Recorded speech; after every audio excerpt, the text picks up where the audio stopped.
Hallelujah, praise the Lord. प्रभु यीशु मसीह में मेरे सभी बहन भाइयों को जय मसीह की। आप सबका स्वागत है जीवित परमेश्वर की जीवित हजूरी में। आज की इस वीडियो में हम परमेश्वर के पवित्र वचन को मेरी भविष्यवाणियों की पुस्तक में से पढ़ेंगे। ये सामर्थी वचन परमेश्वर के दास प्रेरित अंको यूसुफ नरूला जी के द्वारा लिखे गए हैं और हमारा ये विश्वास है कि जब आप इन पवित्र वचनों को सुनेंगे तो आप अपने जीवन में अपनी टेस्टमनी को हासिल करेंगे। तो पूरे विश्वास के साथ इन पवित्र वचनों को पूरा सुने। आज का सामर्थी वचन, यहोवा वंशों का परमेश्वर है। जैसा कि परमेश्वर के पवित्र वचन नहम्याह 9 अध्याय उसके 7 और 8 वचन में लिखा है, हे यहोवा, तू वही परमेश्वर है जो अब्राहम को चुनकर कसदियों के ऊर नगर में से निकाल लाया और उसका नाम अब्राहम रखा और उसके मन को अपने साथ सच्चा पाकर उससे वाचा बांधी कि मैं तेरे वंश को कनानियों, हित्तियों, इमोरियों, परिजियों, यबूसियों और गिरगाशियों का देश दूंगा। और तूने अपना वह वचन पूरा भी किया, क्योंकि तू धर्मी है। मेरे प्रियो, पवित्र बाइबल बताती है कि यहोवा वंशों का परमेश्वर है।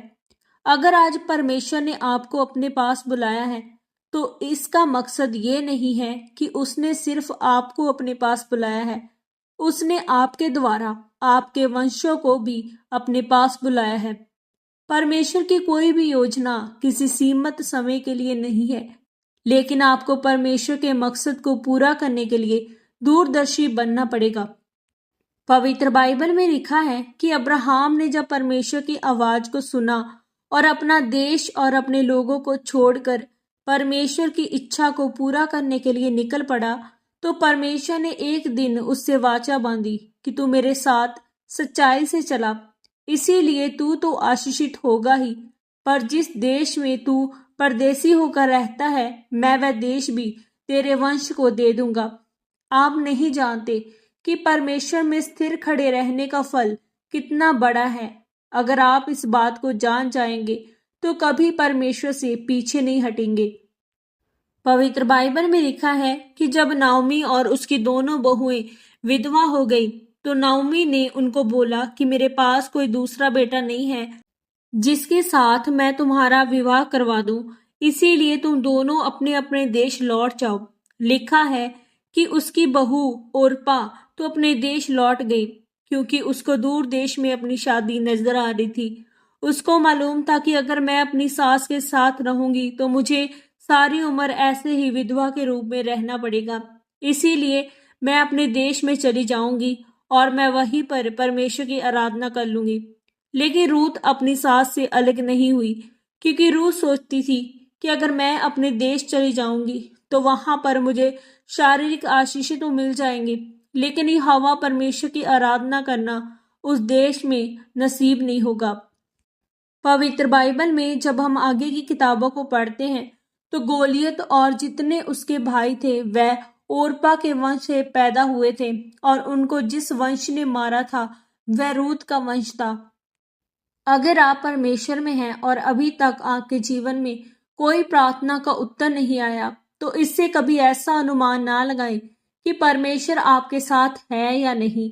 ऐसा हो सकता है कि आपने कोई गलत फैसला लिया हो और फिर भी आप आशीषित हो। आपको लगेगा कि गलत फैसला लेने से कुछ नहीं होता, पर इंतजार करो, आपको समय बताएगा कि कौन परमेश्वर के द्वारा आशीषित किया जाएगा और कौन गिराया जाएगा। अगर ओरपा को ये मालूम होता कि उसके जो बच्चे पैदा होंगे वह रूत के वंश से मारे जाएंगे तो वह कभी भी अपनी सास का घर छोड़कर ना चाहती। ऐसा कभी नहीं हो सकता कि आप प्रभु को छोड़ दे या उसकी सेवा को छोड़ दे और उससे दूर चले जाएं और बाद में आप ना रोएं, क्योंकि आप नहीं जानते कि परमेश्वर क्रोध करने में देरी करता है। मेरे प्रियो, रूत अपने जीवन में दुख महसूस कर रही थी, पर परमेश्वर में खड़ी रहने के कारण वह प्रभु यीशु मसीह की वंशावली में शामिल हो गई। आप नहीं जानते कि आपका परमेश्वर के विश्वास में लिया गया एक फैसला आपको कहाँ जोड़ कर रखता है और आपके वंश को भी किस स्थिति में आशीषित करता है। इसीलिए आप अपने तक ही अपनी सोच को ना रखें, क्योंकि परमेश्वर ने जब आपको बुलाया तो उसकी योजना आपके वंशों तक के लिए है। जब आपके जीवन में कोई आशीष ना आए तो निराश मत हो, परमेश्वर पर भरोसा रखें, क्योंकि परमेश्वर में की गई मेहनत कभी भी व्यर्थ नहीं जाती। आमीन। पवित्र वचन के अनुसार अंगीकार। सर्वशक्तिमान परमेश्वर, आज के वचन के लिए मैं आपका धन्यवाद करती हूँ और मैं अंगीकार करती हूँ कि चाहे मैं आशीषित हूँ या ना हूँ, आप ही मेरे परमेश्वर हैं और मैं हमेशा आप पर भरोसा रखूंगी। प्रभु यीशु मसीह के पवित्र और सामर्थी नाम में हम मांगते हैं। आमीन, आमीन और आमीन। आज के इस पवित्र वचन के पढ़े और सुने जाने के द्वारा परमेश्वर आप सबको बहुतायत से आशीषित करे। सबको जय मसीह की।